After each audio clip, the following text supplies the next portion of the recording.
This lesson provides an overview of data mining. Data mining has been around for many years, but it continues to improve with advances in technology. Now, before we get into the details, I think it might be helpful to explain how data mining fits into the business intelligence landscape.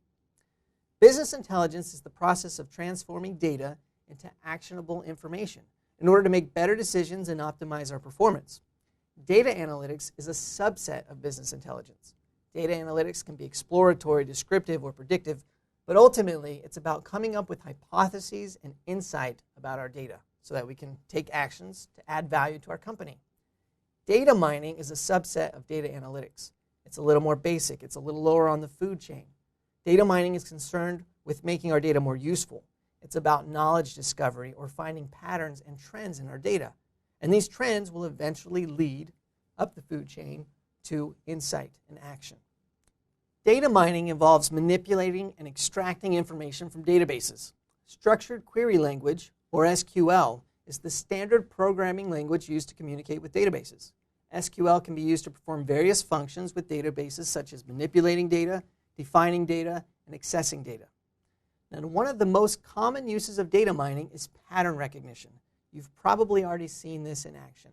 If you're ever searching for an item on a website and you see a note at the bottom of the screen that says, customers that viewed this item also viewed these items, these suggestions are all a product of data mining.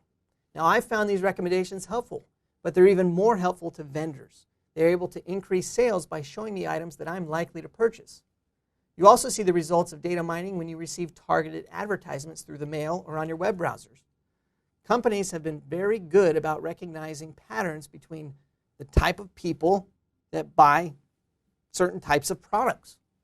You're more likely to get an advertisement about lawnmowers, for instance, if you are a homeowner in a rural town than if you are a college student living in an urban high-rise apartment building. Or if you've ever bought concert tickets online, advertisers are far more likely to send you targeted ads about future concerts than if you haven't made these purchases. Fraud detection has been greatly improved by data mining. I've received several calls or texts over the years by credit card companies asking me to verify certain purchases. These companies have become very good at figuring out what it is that I usually buy and what purchases are likely to be fraudulent. And as a result, they've saved millions of dollars. And they've made my life easier because I don't have to try to battle the credit card companies and claim that I didn't buy this or that these things were fraudulent. All of these things are a result of data mining. Now, data mining is a lot of work. There are still a lot of challenges. It's a science and an art. You don't just plug in all of your data and see what comes out. Data mining is an iterative process. It's constantly updated as companies receive more data and as companies update algorithms to look for different connections and patterns in their data. That may require some insight on the part of business professionals. Data sets can be very large, which may require special software that's capable of handling and sifting through massive amounts of data. Much of the data that companies have is difficult to use. Data mining requires structured, usable data. Often, data are gathered from different sources, and it can be difficult to bring these together in a common format that is amenable to data mining.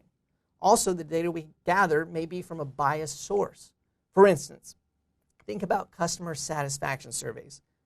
I'm sure many of you have left these online for some kind of a purchase. If you've ever left a review for a product or a restaurant, chances are it's a negative review. Humans are simply more prone to complain about service than compliment it. And when you use biased or poor quality data to draw conclusions, then these connections or conclusions you draw may also be biased. Despite these challenges, the benefits of data mining are substantial. By identifying patterns in our data, we discover knowledge that can eventually provide insight and add value to the company and its customers.